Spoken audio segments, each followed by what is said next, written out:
அனைவருக்கும் வணக்கம். இப்போ நான் ஒரு வீடியோ ப்ளே பண்ணுறேன். அந்த வீடியோ பாருங்கள். பார்த்துட்டு வந்ததுக்கப்புறம் நான் உங்களுக்கு பேசுகிறேன். முறை அசுர பலத்தோட இருக்காங்க. அசுர பலத்தோட ஒரு பக்கம் பார்த்தீங்கன்னா 10 ஆண்டுகள் ஆட்சியில் கிடையாது, மிகப்பெரிய ஆளுமை மிக்க தலைவர். இப்போ இல்லை, அவருடைய வாரிசை நிரூபிக்கணும். அவருடைய வாரிசு அந்த லெகசியை நிரூபிக்கணும். அந்த நிர்பந்தம் வாழ்வா சாபாவுடைய நிர்பந்தம், பணபலம், ஆளுபலம், கட்டமைப்பு, எந்த யுக்தியோட பண்ணுவாங்க, அவங்கள சந்திக்கணும். இன்னொரு பக்கம் ஆட்சி கையில் வச்சுக்கிட்டு, அந்த குபேரனோட கஜானாவே கையில் வச்சுக்கிட்டு ஃபுல் கட்டமைப்பு அவங்க காத்துட்டு இருக்காங்க. இவங்க நடுவில் நம்ம ஒரு சினிமா புகழ் வச்சுக்கிட்டு, நம்ம ரசிகர்களை வச்சுக்கிட்டு ஜெயிக்க முடியுமா? வீடியோ பார்த்தீங்களா? இப்போ இதில் ரஜினி சார் என்ன பேசியிருக்காரு? ஆல்ரெடி ஆண்ட கட்சி, இப்போ ஆண்டுகிட்டு கட்சி, இவங்களுக்கு மத்தியில் நான் சினிமா அப்படின்ற ஒரு பிரபலத்தை மட்டும் வச்சுக்கிட்டு நான் எப்படி ஜெயிக்கிறது, அதனால் நான் அரசியலுக்கு வரல அப்படின்னு சொல்லியிருக்காரு. சரிங்களா? இதை பேஸ் பண்ணி தான் டிவிகேயோட திரு ஆதவ் அர்ஜுனா அவர் ஒரு மேடையில் ரஜினி சாரை வர விடாமல் தடுத்துட்டாங்க அப்படின்னு ஒரு ஸ்டேட்மெண்ட் கொடுத்துட்டாரு.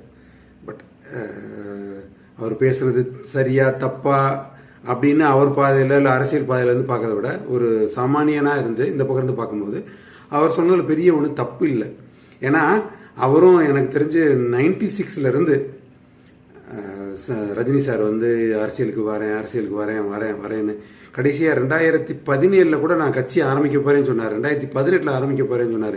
2019 ஆரம்பிக்க போகிறார். கடைசியில் பார்த்தா 2020 கொரோனா காரணத்தினால வர முடியல. ஓகே, அவர் வந்தாலும் விஜய் சாருக்கு இருக்கிற கூட்டம் மாதிரியே ரஜினி சாருக்கு கூட்டம் கூடும். இதே மாதிரி நிறைய ஆபத்துகள் விளையலாம். மீன்ஸ் ஒரு முடிவெடுத்தது தப்பு இல்லை. பட் 30 வருஷம் அதுக்கு வரேன்னு சொல்லியிருக்க தேவையில்லை. அவர் ஒன்று ஆரம்பிக்கணும், அப்பயே ஆரம்பிச்சிருக்கணும்.